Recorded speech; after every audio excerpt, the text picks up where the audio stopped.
The punishment that was supposed to be exacted on Russia has boomeranged on the Western world, on America, Australia, the entire Europe. We're all suffering the worst energy crisis in our memory. Here's what's going on if you don't know. Germany is Venezuela. Toilet paper shortage looms amid energy crisis. Germans are suffering a shortage of everything because Euro leaders claim we have to save democracy in Ukraine. Democracy that's delivered from 30,000 feet in the air. We got to do that. We got to deliver democracy. The French president, Macron, proclaims the end of abundance and cites sacrifices to defend freedom. We must defend freedom. Yeah, oui, Macron. You are a liar.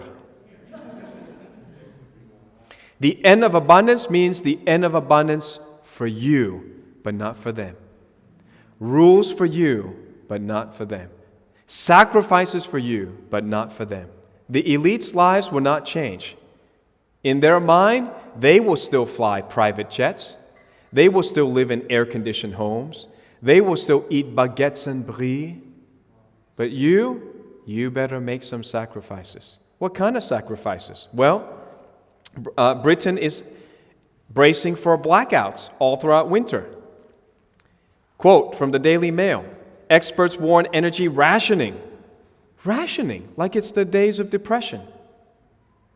Rationing this winter could see people told not to cook until after 8 p.m. Pubs close at 9 p.m. Well, that would be the death of their business. Three-day-a-week school. Care homes cancel outings for residents and swimming pools left unheated. So the elderly are going to surely die this winter. Small businesses and pubs are going to close. Children will miss education. And it's infuriating to us who know the truth because it could have all been prevented by the West.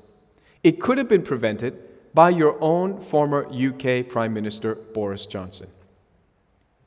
But he's clandestinely made a trip that wasn't publicized, wasn't announced, and stopped a peace deal. So who's the war criminal, in your opinion? Spain now bans offices, bars, and shops from setting the air conditioning below 80 degrees. That's about 27 degrees Celsius, if my conversion is right. How's that for air conditioning? The coolest you can cool your office is 27 degrees. German politician says, wipe yourself with rag instead of having a shower. So we're going back to medieval times. California is moving to phase out gas-powered cars. And how do they report this? They say in the media, oh, this could spark battery innovations. Yeah, or it could send us to the Stone Age. What does the word could mean? It's your opinion. It could or it could not. Is California jump-starting the electric vehicle revolution? The New York Times dares to write. No, not at all. They're trying to ban traditional petrol-powered cars by 2035. This is unanimously applauded by the left-wing media. And rather than sparking a battery innovation, it could very well cause an energy crisis. California right now is asking residents to avoid charging electric vehicles that they told you to buy due to blackout risk, days after unveiling the new gas car ban. Gas in America means petrol. So they ban the petrol because they can't control it as well. I'll explain that. They say go electric, they can control that. And then they say, oops, we're not ready for this. Of course not. There is no green technology in the world that you would trust to power an airplane, that would power a whole big city like Los Angeles. There is none. We're not ready. So here's what's going green mean.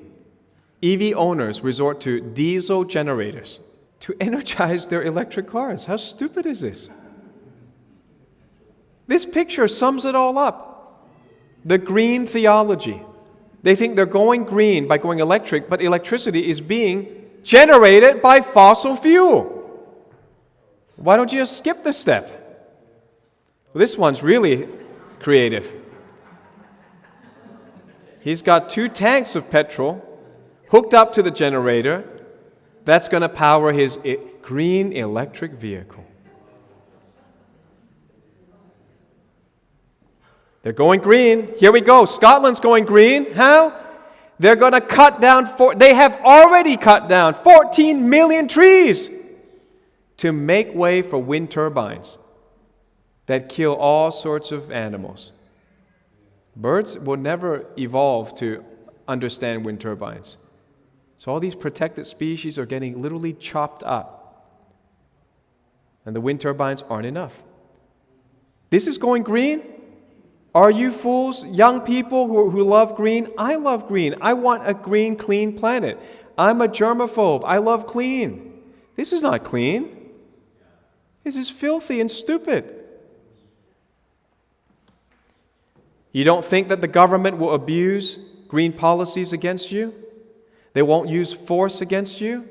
They're already doing it. Swiss authorities now threaten with prison for anyone heating the house above 19 degrees. Prison! For heating your house. Now this is the opposite. This is in winter, you can only heat up to 19, which I personally don't mind. I'm a guy, I like it cold. And then in summer, you can't cool lower than 27 degrees Celsius.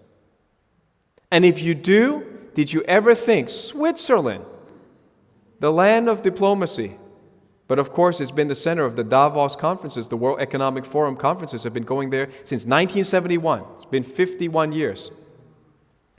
Switzerland's changed. They've changed. They've taken sides now. They will imprison their own citizens. Not great to be a Swiss right now. Switzerland, another article says Switzerland considers jailing anyone who heats rooms above 19 degrees for up to 3 years if the country is forced to ration gas due to Ukraine war. No, due to your own aggression. Due to you not compromising and making a peace deal. And this is what Western society has been doing. We've been doing this to families. We've been doing this to each other. And now we're doing it against nations. Learn to compromise. Learn to find a peaceful resolution. But we don't. So then we blame the other side when we don't have what we want. Peter Sweden, this is just an account, pseudonym, but he's got a big following on Twitter. He says, so Switzerland is talking about sending people up to 3 years in jail if they heat their homes above 19 degrees Celsius during a gas shortage. I don't even think the conspiracy theorists would have thought this could happen. Not even Alex Jones could have guessed this one. We're living in some crazy time. We better wake up. We better pray seriously. We better do the work of God now. It may not be long. All this is happening because of green scams and green scares. They're trying to blame everything on climate change. The key words they use are always could and may. It could happen because of climate change. Yeah, but when you write that, it could also not happen. Oh, it may, yeah, but it may not. So you're not telling me facts, you're not telling me science. Science is not, water could boil at 100 degrees Celsius. No, the boiling point of water is 100 degrees. That's it. It's not a could, a wish, a maybe. So they repeat absurdities at us. Look at this recent article, August. Climate change leading to more childhood obesity with less physical activity, study finds. Look at that headline, how absurd that is. But if you read it, there are no facts at all. A study found, here's the fine print, a study found that kids are nearly a third less aerobically fit than their parents at the same age, and it could be because of climate change. Well, congratulations, Jordan Gardner. What a piece of crappy propaganda that is. Excuse my language in church. It's not real journalism. This is not reporting. This is propaganda. You're going to tie every single woe now to climate change. It could be that kids are less healthy and more fat because they eat junk food, because we locked them down for 2 years, and they're sitting at home playing video games. What do you think? Not only could it be, it is. Those are facts. You know what the biggest environmental pollution right now is in the area of energy? It's batteries. The amount of mining, chemicals, and toxic waste produced to make and then throw away batteries far outweighs fossil fuel.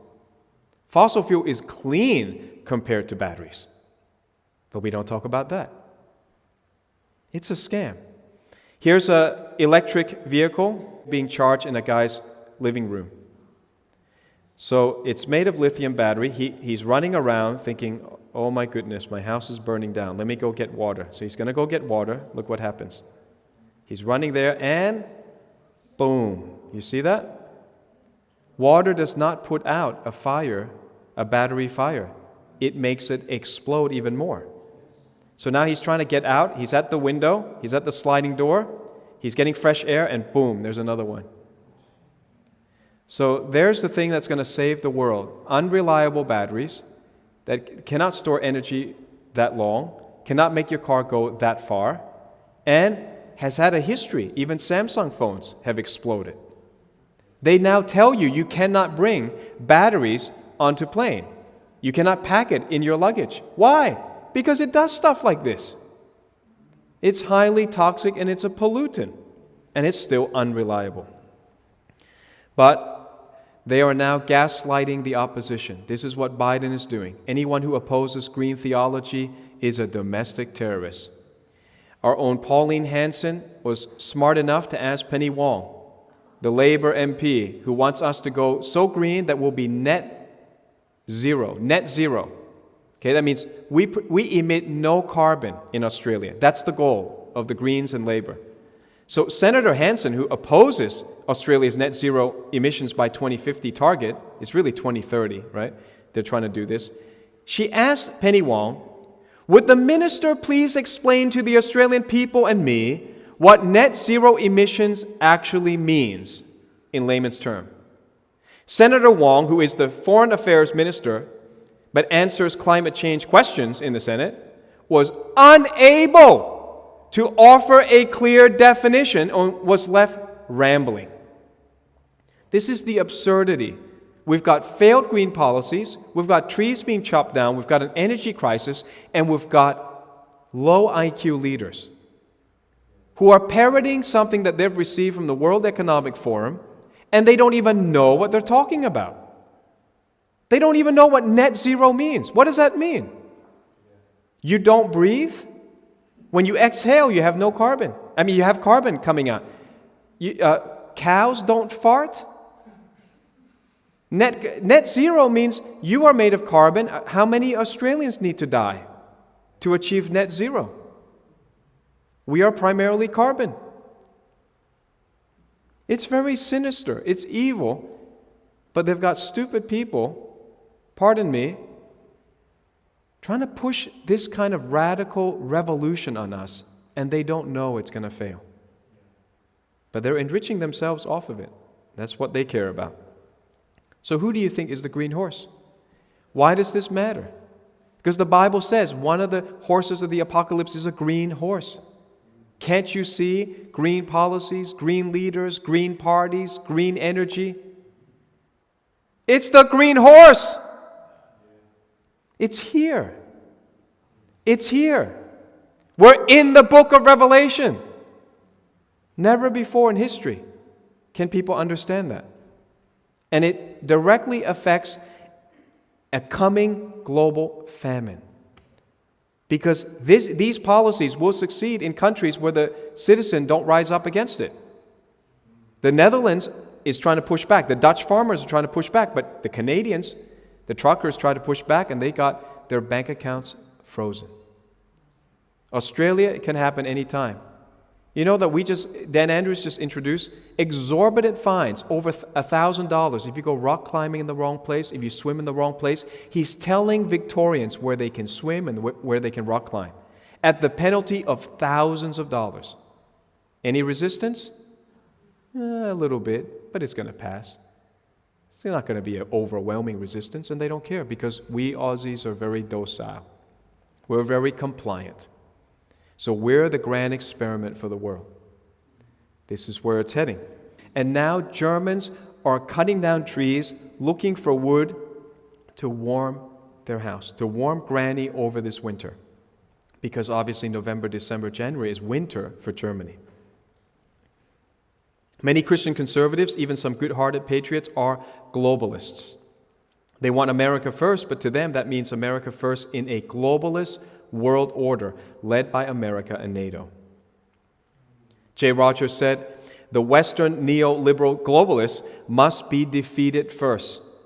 Then we will have about 100 years of general peace in which Christianity can leaven the nations without being disrupted by the West's continual Orwellian wars to keep the world safe for democracy. We need some reprieve from the continuous wars. And the propaganda is the same again and again. How many times will we fall for it? How many of our sons and daughters' lives must die for this propaganda? If we can stop this, we will have, I don't know 100 years, but I believe we'll have decades of gospel preaching. We'll have freedom until Jesus comes. And then the Antichrist can come again, okay? That's at the end, 3.5 years. Our job as Christians is to provide the building blocks by which there may be a Christian civilization that arises, a model of Christian charity. Okay, charity in the sense of love. There's no model. America has been given over to these globalists. We need a model. And you know, that's why I've said again and again, I've harped on it again and again, that's why you should read Trump's Unfinished Business. 10 prophecies to save America, Australia, Europe, Canada, you name it. Where's the model? Christians are not teaching it. We're raising Christian entertainers, not Christian leaders.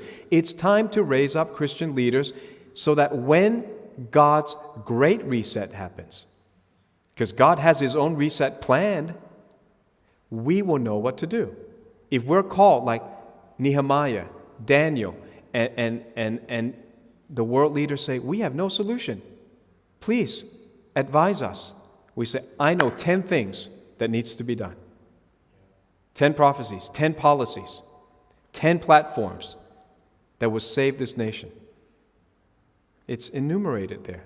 And I never expected this book to go big until we get close to the Great Reset. Then the church will wake up because it will be the clarion call of the Spirit. It will be like a trumpet where everyone realizes, we are getting ready to rule and reign with Jesus. And we don't know what to do. Let's get ready. Amen?